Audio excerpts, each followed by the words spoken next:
Quando uma criança de apenas 5 anos é deixada em sua responsabilidade, o que você faz? Se você respondeu, cuido para que nada aconteça a ela, você respondeu bem. Mas não foi o que fez a mulher do vídeo de hoje. Ela não o protegeu, ela não se importou com o inocente deixado aos seus cuidados. Olá pessoal, tudo bom com vocês? Eu sou a Anice e você está no canal Narrando o Crime, onde a cada vídeo eu trago um caso criminal. Então, se você curte esse tipo de vídeo, você está no lugar certo. Estou começando o canal agora. Não esqueça de deixar o seu like, que isso me ajuda muito. Prontos para explorar o lado sombrio da humanidade? Então vamos lá. Este caso aconteceu em Tamandaré, que fica a 104 quilômetros de Recife, no estado de Pernambuco. Miguel Otávio Santana da Silva tinha 5 anos e era filho único da empregada doméstica Mirtes Renata Santana de Souza e único neto de Marta Maria Santana Alves. Tinha como herói preferido o Hulk e gostava de imitar o herói. A mãe vivia para ele, trabalhava, pagava a escola.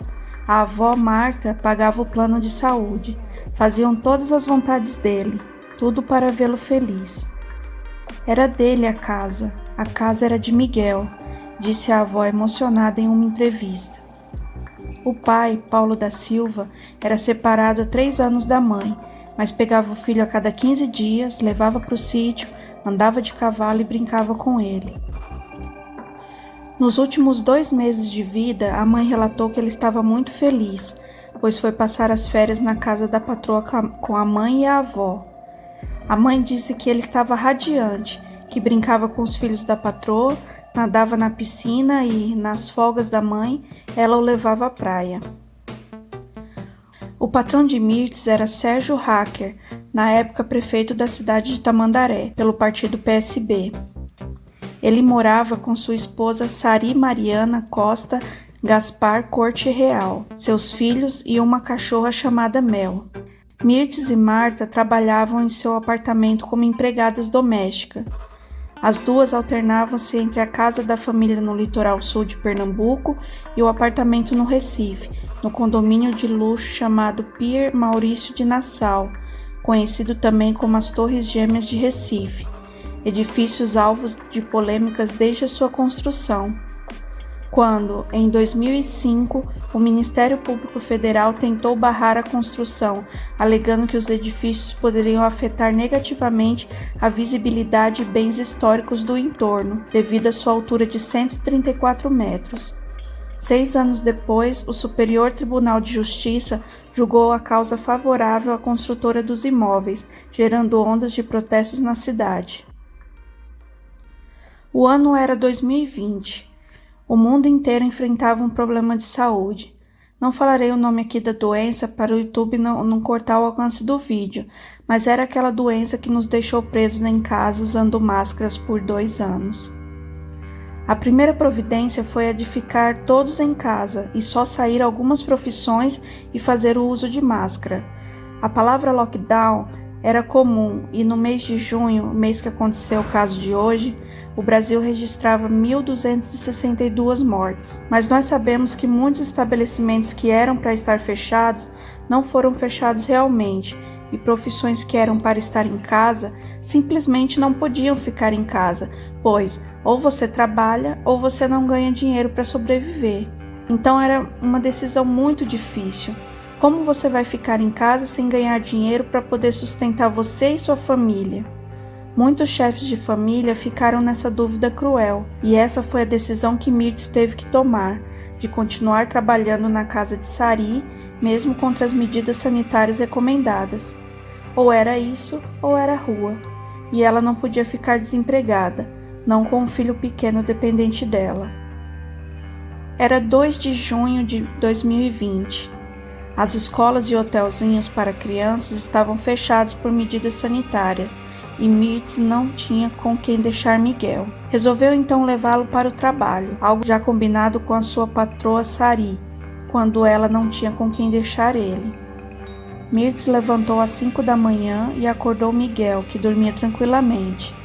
Por volta das 5h40, eles saíram de casa, pegaram o ônibus e o metrô, e às 7 horas em ponto estavam no prédio. A manhã correu bem. Miguel brincou com a filha de Sari e Mirtz ficou ocupada nos afazeres da casa. Quando foi por volta da 1 da tarde, Sari pediu que Mirtz levasse a cachorrinha Mel para passear enquanto ela fazia as unhas com a manicure e se dispôs a cuidar de Miguel. Então Mirtz desceu pelo elevador de serviço e levou a cachorrinha até uma pracinha próxima ao prédio. Voltou 10 minutos depois, passou na portaria para receber uma encomenda e foi em direção aos elevadores. Foi quando encontrou com o zelador do prédio, que dizia que alguém havia caído.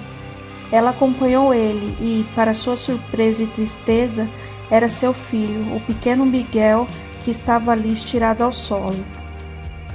Ela gritou seu nome, virou seu corpo devagar para sentir se havia pulsação, e sim, havia. A esperança foi renovada. Mesmo ele puxando o ar com dificuldade, ele ainda respirava. Ela pedia aos céus a todo momento que tirasse a vida dela e entregasse ao seu filho. Mirtz não saiu de perto dele nem um minuto sequer. Acompanhou até mesmo dentro do hospital. Ela não sabia que Miguel havia caído do 9º andar do prédio e não do 5º, que era o andar do apartamento de sua patroa. Na verdade, Mirtz ainda não sabia de muita coisa. Miguel Otávio foi levado até o Hospital da Restauração, que é uma referência nas áreas de trauma. Miguel chegou ainda com vida, mas seu quadro era muito grave. Não demorou muito para os médicos informarem Mirtz que ele não havia sobrevivido. Mirtz ficou sem chão. Seu filho único havia partido e ela não sabia o que fazer.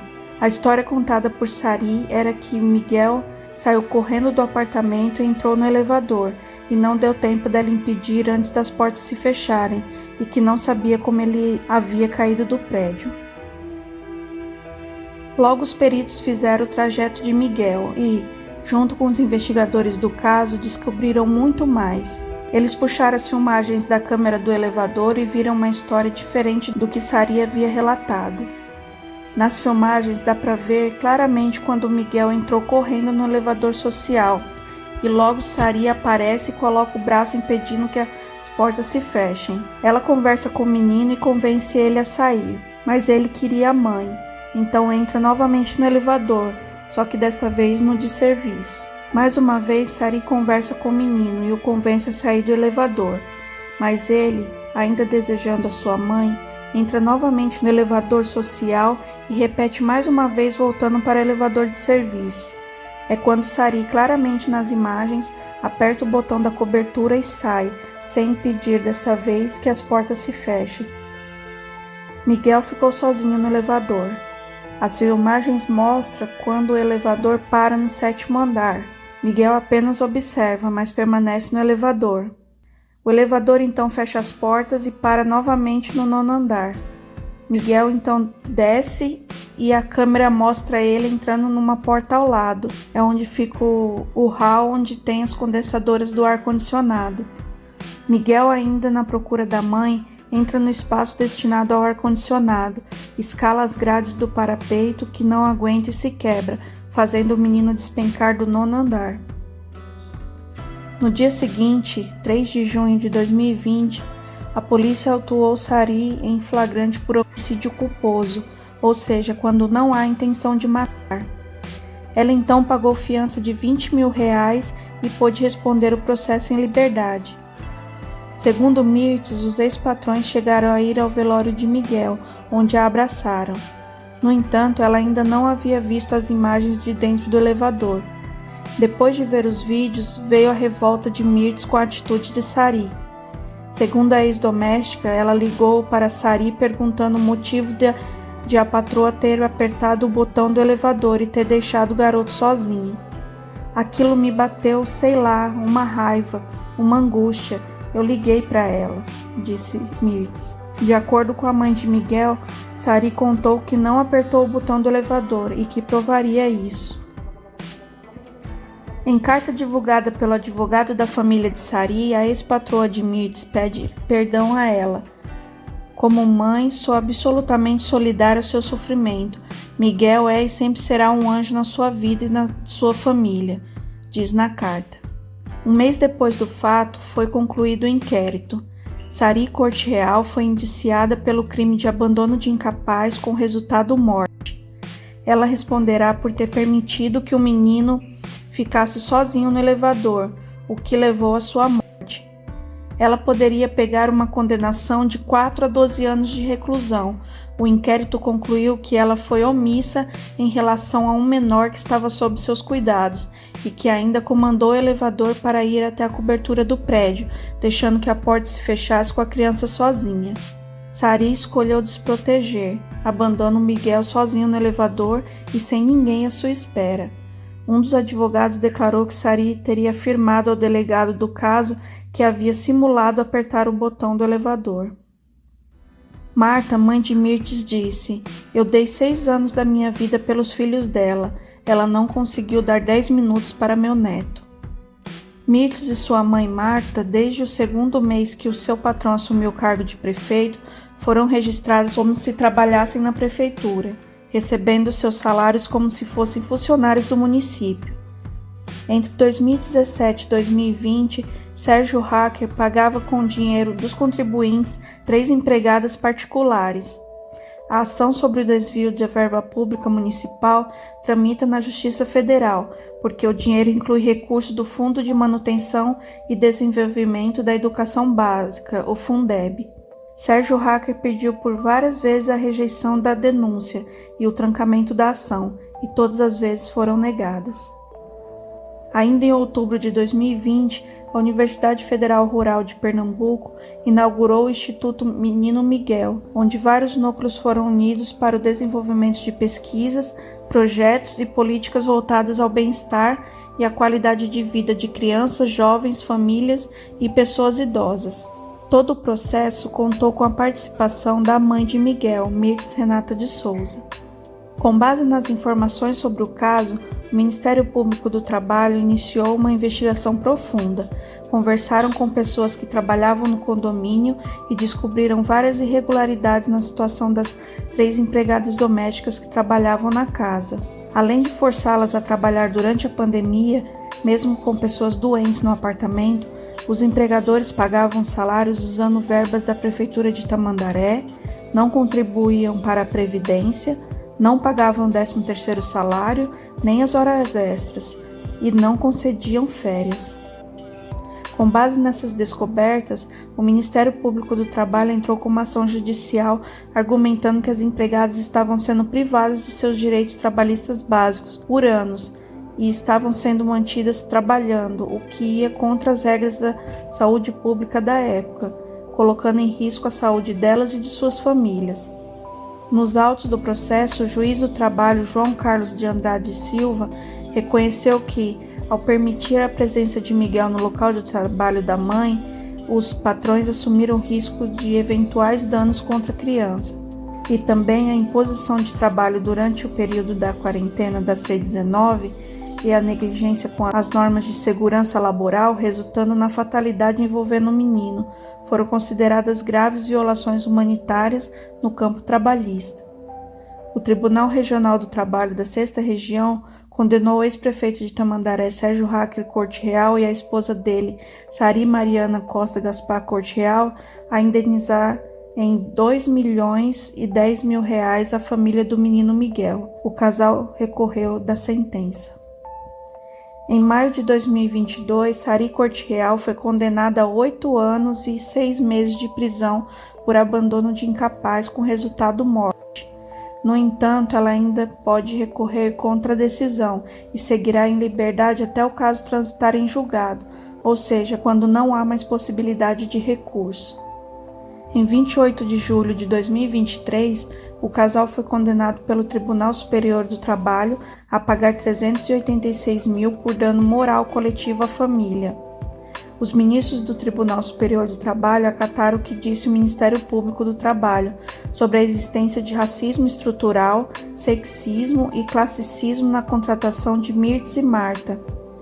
No entanto, como se trata de uma ação civil pública, o dinheiro não vai para a mãe de Miguel, e poderá ser depositado no Fundo Estadual do Trabalho, no Fundo de Amparo ao Trabalho ou para órgãos e entidades que prestam serviços relevantes à sociedade. Mirtes disse: depois de tudo isso que aconteceu, eu fui estudando, fui obtendo conhecimento e tive noção de que tudo o que aconteceu comigo, minha mãe e com meu filho foi racismo. O racismo está tão entranhado dentro da sociedade que às vezes a gente não percebe isso.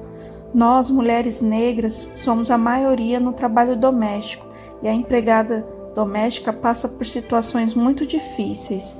Eu peguei C19 e mesmo doente, eu estava trabalhando. Não me liberaram para ficar em casa, nem eu, nem minha mãe, nem meu filho.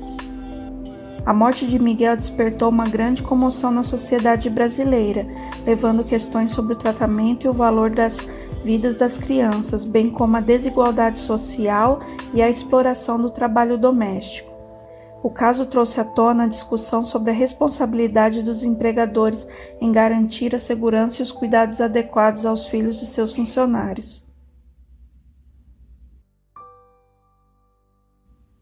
Então é isso, pessoal, esse foi o caso de hoje. Se você gostou, não esqueça de deixar o seu like, se inscreva no canal se você gostou desse formato de vídeo e ative o sininho para não perder os próximos vídeos. Vamos continuar nos comentários. Eu vou ficando por aqui e vou deixar para você 2 vídeos bem interessantes. Clique em um deles e continue aqui comigo. Obrigado por ter assistido o vídeo até aqui e até mais.